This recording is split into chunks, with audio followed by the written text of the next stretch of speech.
हनुमान जी स्वामी की जय। बजरंगबली की जय। मंगलवार व्रत कथा।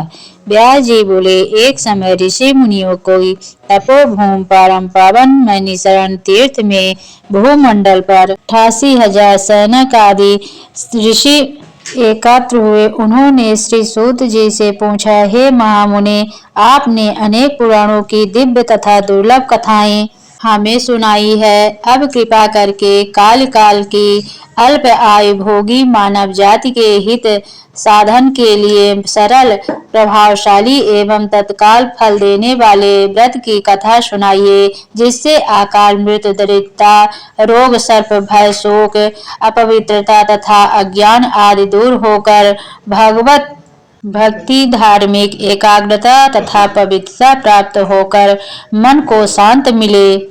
ऋषि मुनियों की उत्सुकता देखकर सूत जी बोले, हे मुनियों, आप सबने अत्यंत मनोरथ लोक हितकारी प्रश्न पूछा है। इससे पूर्व यही प्रश्न एक बार धर्मराज के अवतार श्री युधिष्ठिर ने कहा, हे प्रभु, आपके सत्संग लाभ के फलस्वरूप मुझे अनेकों व्रत कथाएं तथा धर्म के पावन स्वरूप का ज्ञान प्राप्त हुआ है। अब आप कृपा करके मनुष्यों को पुत्र प्राप्त सहित संपूर्ण कामनाओं को सिद्ध करने वाली कोई ऐसी कथा सुनाइए जो कलिकाल में मानव जाति के लिए लाभ तथा अल्प श्रम वाली हो।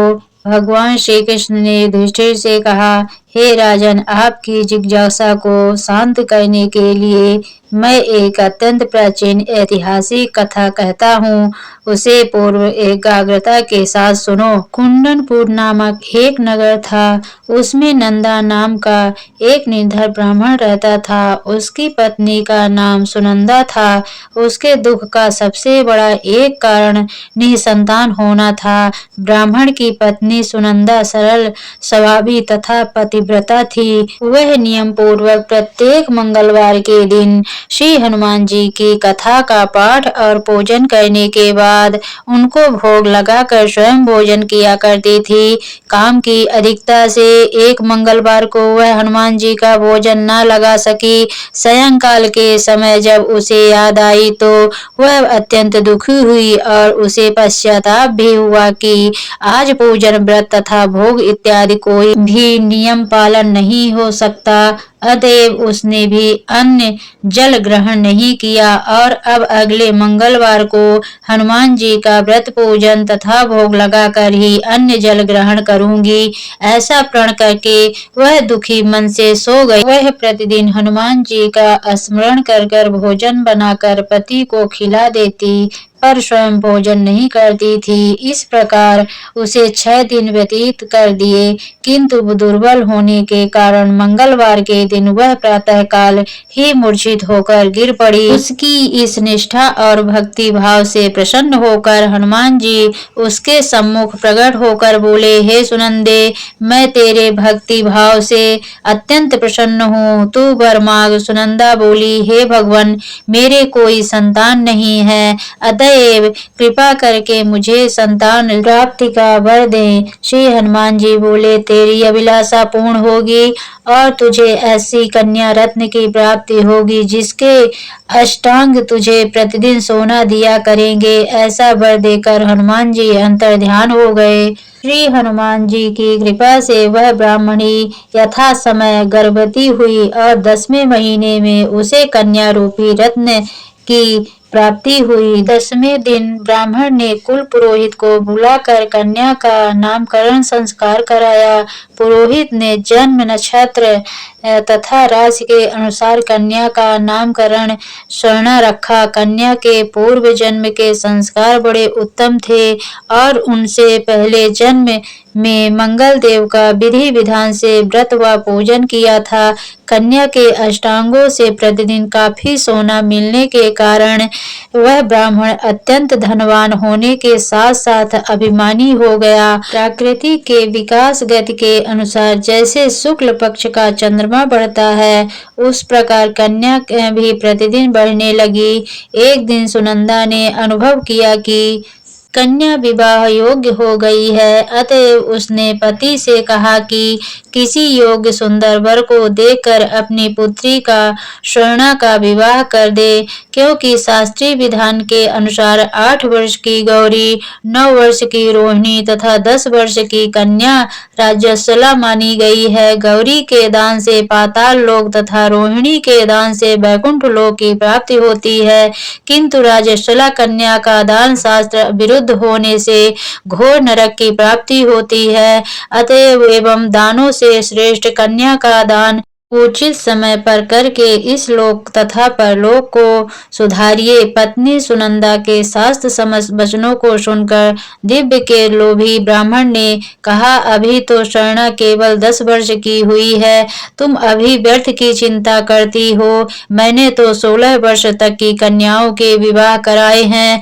अतः चिंता की कोई बात नहीं है। पति की बात सुनकर सुनंदा ने कहा, राज्यशला कन्या का दर्शन पिता और भाई के लिए दोष है। राज्यशला का दर्शन करिए नरक और घोर पातक के अधिकारी बनते हैं। अतएव स्वर्णा की आयु विवाह के योग्य हो गई है, ऐसा जानकर आप इसका अतिशीघ्र विवाह कर दें। पत्नी के तर्क और आग्रह के आगे नंदा निरुत्तर हो गया। उसने कहा, मैं कल से ही उपयुक्त वर ढूंढना प्रारंभ कर देता हूँ। मैं स्वयं भी वर ढूंढने के लिए निकलूंगा तथा दूत को भी इस कार्य में लगाऊंगा। दूसरे दिन ही ब्राह्मण ने अपने दूत को बुलाकर आज्ञा दी, मेरी कन्या के अनुरूप ही सुंदर वर ढूंढो। अपने स्वामी की आज्ञा प्राप्त कर दूत ने वर ढूंढना प्रारंभ कर दिया। शीघ्र ही उसे एक ब्राह्मण कुमार दक्षिणावर्त में मिल गया। वह सुंदर, योग्य तथा धन धान्य से परिपूर्ण था। दूत ने अपने स्वामी को सूचित किया तो नंदा ने जाकर स्वयं अपने भावी दामाद का निरीक्षण किया। उसे सब प्रकार से योग्य पाकर नंदा संतुष्ट हो गया और शीघ्र ही उसने अपने सर्वगुण संपन्न कन्या का विवाह उससे करा दिया। कन्यादान में नंदा ने सब प्रकार के धन धान्य दिए। कन्या का विवाह कर पति पत्नी ने अपने को बड़ा ही और सौभाग्यशाली अनुभव किया, किंतु शीघ्र ही नंदा की मन स्थिति बदल गई। सोने के लोभ के वशीभूत होकर वह विचलित हो गया। उसने विचार किया कि कन्या का विवाह तो मैं कर ही चुका हूँ, कल प्रातः ही यह अपने पति गृह स्थान करेगी। इस प्रकार सब मुझे पुत्री स्वर्णा के अष्टांग से निकलने वाला सोना प्राप्त नहीं होगा। अब यह स्वर्ण इसके पति अर्थात जयमाता सोमदेव को प्राप्त होगा। मेरे द्वारा संचित किया हुआ धन, कन्या के वस्त्राभूषणों आदि व्यय हो गया। शेष बचा हुआ धन भी कुछ समय से खर्च हो जाएगा।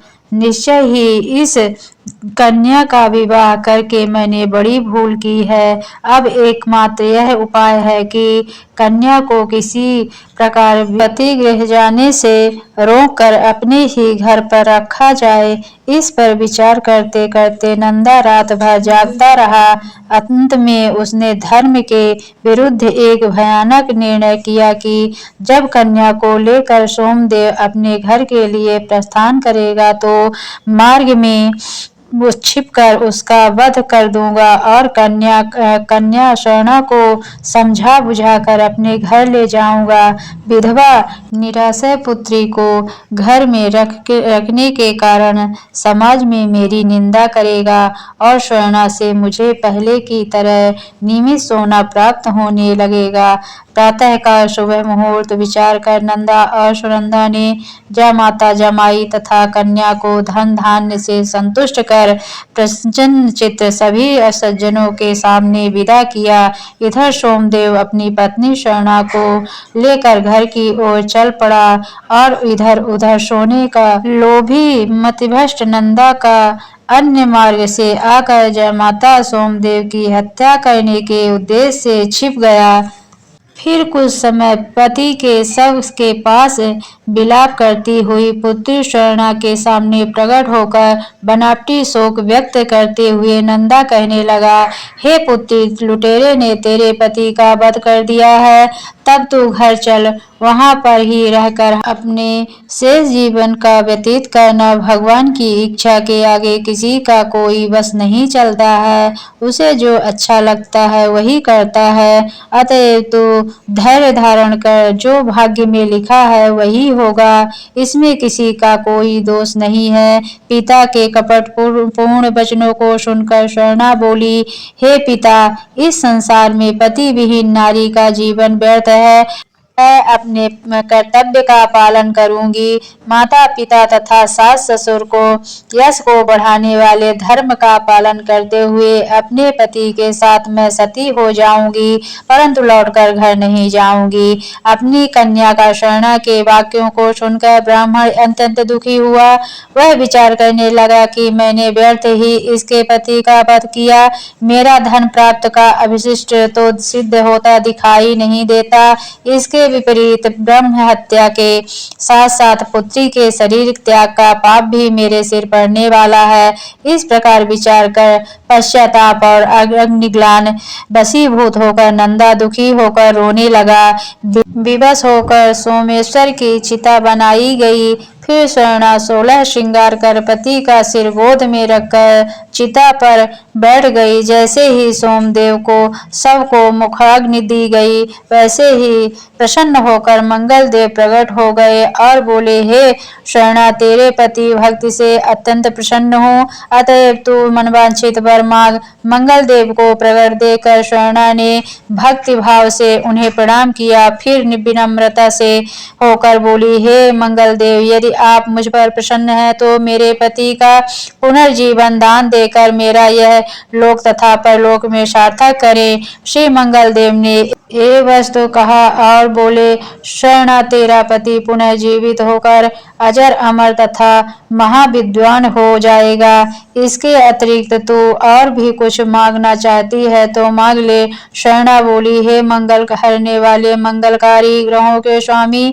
यदि आप मुझ पर प्रसन्न हैं तो यह वरदान भी दें कि कृपा करके जो प्राणी मंगलवार के दिन विधि विधान से भक्ति पूर्वक आपका पूजन करे और धूप दीप नैवेद्य लाल फूल पुष्प तथा लाल चंदन अर्पित करेगा, वह सभी प्रकार के सांसारिक दुखों से मुक्त होकर सुखी जीवन व्यतीत करे। रोग शोक ताप स्वजनों का वियोग अग्नि तथा सर्प आदि उसे कदापि न सतावे। मंगलवार का व्रत करने वाली स्त्री कभी विधवा न होकर अटल सौभाग्यवती रहे तथा पुत्र पौत्र से युक्त सुखी जीवन व्यतीत करे। मंगल देव तथास्तु कहकर अंतर्ध्यान हो गए। मंगल देव की कृपा से सोमदेव जीवित हो गया। स्वर्णा अपने पति को पुनः प्राप्त कर अत्यंत प्रसन्न हुई। तत्पश्चात सभी अमंगलों का नाश करने वाले मंगल देव का विधि विधान से पूजन व व्रत का पालन करते हुए पति पत्नी जीवन व्यतीत करने लगे। यहीं पर ये कथा समाप्त होती है। हनुमान जी स्वामी की जय।